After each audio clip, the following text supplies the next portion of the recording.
Hi, this is Jackie Bailey. Welcome to Human Resources Thursday. I want to tell you that 30 years ago I became a dental assistant, and I was hired by a practice that had 2 dentists and 2 full-time assistants, one assigned to each of those dentists, and I was hired to be the rover assistant.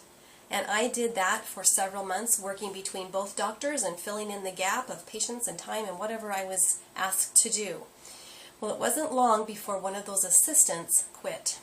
And I assumed that because I knew the practice well, had been there for several months, had worked with both doctors and understood how they like to do things, that I was in the prime position to be given the opportunity to fill that assistant position.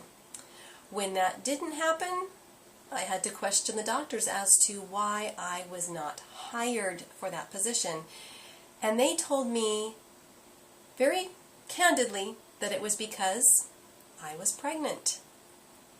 Now, 30 years ago, had I been a little bit wiser and more experienced and knowledgeable, I may just have decided to bring a discrimination lawsuit against these doctors that passed me over for a position because I was pregnant.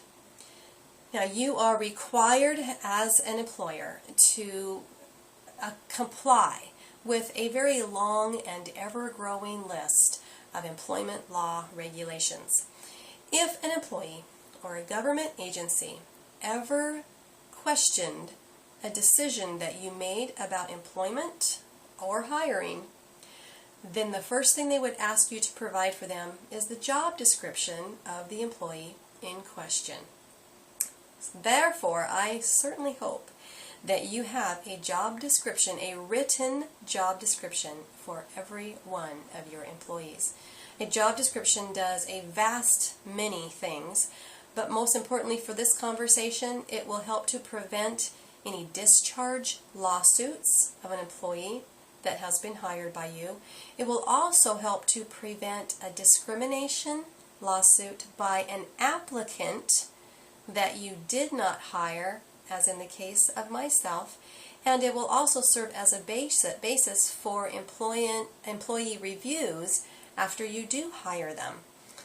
And another thing that you should consider with a written job description is that when a time comes for you to recruit new employees for a particular position, starting with a job description and using that as a tool to create a carefully crafted advertisement for that position just allows your recruiting to be much more successful, because you can weed out very quickly those applicants that are less qualified, and that costs you money if you don't do that. So it will also help you as you start with a new employee, you hire someone, having a very clear job description that you've already discussed with them makes that clarity for their expectations very accurate and concise, and therefore your retention rates will increase and your turnover will decrease, and that is also very costly for you to have high turnover.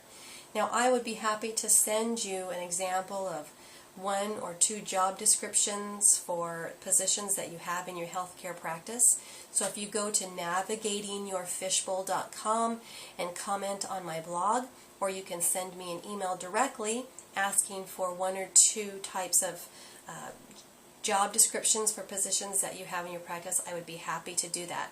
Navigating your fishbowl and navigating the landscape of employment law is not easy, and I am here to help you, and I hope that you will have a good week. Consider getting some written job descriptions for your folks, and I'll see you next week. This is Jackie Bailey signing off. See you next Human Resources Thursday.